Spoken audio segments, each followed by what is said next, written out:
Atëherë le të përfundojmë ushtrimin 3 tek klasa e 10 dhe pjesa e informatikës për Olimpiada 2023-2024.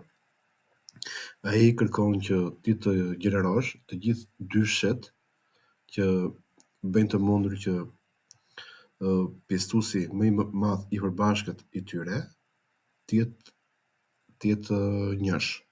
Do duhet që ju të merrni një kufi të sipër që të gjeneroni të gjitha dyshet midis numrit 2 deri te numri 9 që bëjnë të mundur që shumëfishi më i madh i përbashkët atyre të jetë njësh. Le ta shikojmë konkretisht. Po vendos si kufi të sipërve numrin 8 dhe do duhet që të gjeneroj nga dyshi deri te 8 të gjitha dyshet e mundshme që mund të krijojnë do të thënë shumëfishin më të madh të përbashkët ta kenë njësh. Ja le të bëj edhe një tjetër. Pra po vendos 23 do dalë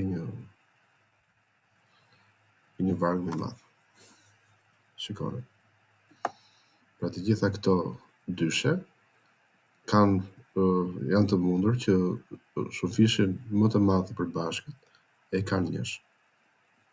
Për detyra juaj është të krijoni një funksion void që të shërbej për pjesën e outputit, ku brenda këtij funksioni void, duke përdorur dy cikle, të thërrisi funksionin që shërbente, që testonte që ishte shumëfishi i përbashkët ose jo.